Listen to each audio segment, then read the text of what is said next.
It's been a little bit of a good news, bad news start to the season for Bayern. The good news is they've scored 13 goals, which is the most in the Bundesliga. As I'm joined by Alex Seixeiro and Dan Riccio. But Alex, they've allowed 7 goals, which is a lot for Bayern. Defensively, what do you think so far has been their biggest issue or issues?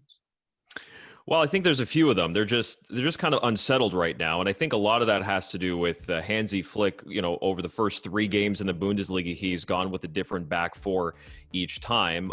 And some of the guys who had unbelievable seasons last year, Benjamin Pavard, Jerome Boateng, even David Alaba, have just been a little step behind from where I think we're used to seeing them. So whether that's just the fixture list being as heavy as it is, or whether there's some other underlying concerns, I think those 3 guys specifically they've just not played well, and I think it's hurt them.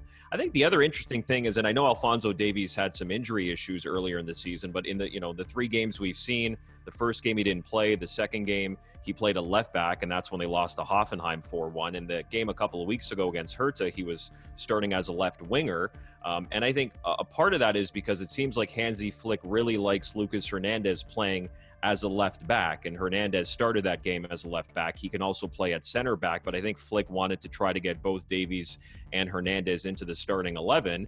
And then later in the match, he subbed Hernandez off, and he took Davies and brought him from left mid to left back. So I think one of the easy answers to fix this is, if Alphonso Davies is healthy, he is your left back every single game. I don't think that'll answer all of the questions, but I think, as we saw last year, he made that position his own, and he's so good there. I think the other thing is, do you put Hernandez in center mid?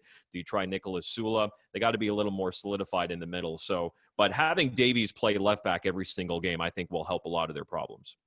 I just want to shout out Davies and Jonathan David for being nominated for the UEFA Golden Boy Award as well. 2 Canadians, not too bad, not too shabby. Wish them the best on that. Bayern's defensive issues show in the stats as well, giving up already a shot and a half more per match. I mean, sure, small sample size, but something to look at as they continue into the season and if that progresses.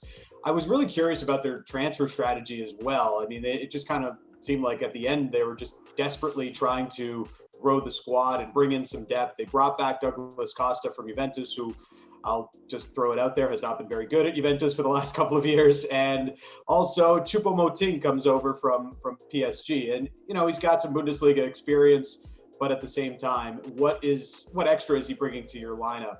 I think Bayern is right now trying to figure themselves out a little bit, and we'll see as they progress. But their chances at the title basically rest on the same side that they had last year.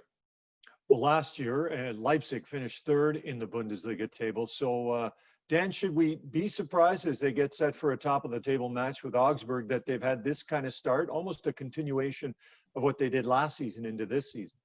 I feel like you're punking me, Gene. Like Augsburg and Leipzig are top-of-the-table clash. I mean, what's going on? But with Leipzig, look, Julian Nagelsmann is one of the best young coaches in the world right now, and he's destined to be at one of the big clubs very, very soon. I look at everything in their squad, and I really like it, and it comes down to the tactics. And one player I like to single out is American Tyler Adams. He kind of gets overshadowed by Gio Reyna and some of the other star Americans that are playing in Europe right now. But Tyler Adams, he plays in that number 6 role, is really great as a distributor, and he's really started to be the engine of this Nagelsmann Red Bull Leipzig, and I really look forward to watching him progress throughout the course of the year. They dropped too many games last year on draws. If they can fix that up, they really might be a contender right there with Dortmund and Bayern. Well, and I think one of the big things for them is, with Timo Werner gone, where the goal's going to come from. And they've scored 8 goals so far in the first 3 games. And He-Chan Huang, who was one of their big signings from Salzburg in Austria, has not scored yet in the Bundesliga, but they have had 7 different goal scorers so far through the first 3 games. So I think there's going to have to be some sort of committee by approach deal with Leipzig. I think they've made the most of their schedule so far. They beat Mainz, they beat Schalke. Everybody beats Schalke. And they drew Leverkusen, so they're top of the league at 7 points, and they're a little bit better than Augsburg on goal differential. But still, I think if there's going to be a team that creeps into that second spot, and if there's anyone that's going to leapfrog Dortmund, it's probably going to be Leipzig. But if Huang starts to score, and they're just kind of solid everywhere, they're going to give teams issues all season long. So It's been a good start for Nagelsmann, and it's going to be a tough match. Augsburg has kept clean sheets the last 2 matches in the Bundesliga, so it's 1 versus 2 on Sportsnet now, and it should be a good one this weekend. Well, the transfer window closed October 5th, Alex, but I don't know if the story is yet closed on Man U and Jadon Sancho. Is quite the drama. Done for now, but do you think that this might continue in the new year between Dortmund, Sancho, and Man U? The new year, no, I don't think so. I think he's going to be a Dortmund player for the year, and I think the smart play for Dortmund would be give him another full season at Dortmund and revisit the situation in the summer, where I have to imagine more teams are going to be in on him. And if he has a season this year that he did last year, his value is going to go up that more. So I think next summer you'll probably have more than really just Manchester United kind of in for his services. But I think it's good that it closes the deal on everything. My God, it feels like we talk about Sancho and United every single week. Yeah. But he's obviously a key part for what Julian Favre is trying to do. And we've seen some bad from Dortmund this year. And then we saw the good a couple of weeks ago where Gio Reyna, a 17-year-old kid, has 3 assists, and Erling Haaland scored a hat trick for Norway over the weekend in the Nations League. So with them, now that Sancho is here, it's the 2 same questions. Can they beat Bayern in the league? And how many points are they going to drop against mid and lower table teams?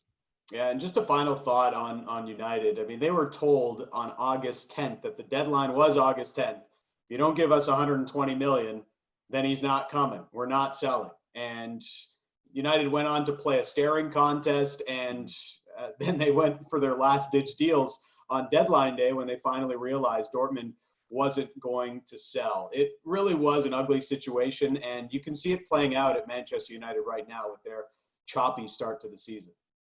Well, thankfully, the announcer transfer window has just closed, so we should all be back next week in our same spots discussing the EPL. Alex and Dan, enjoy the weekend matches, and as always, appreciate the insight. Thanks, Gene. Thanks, Gene.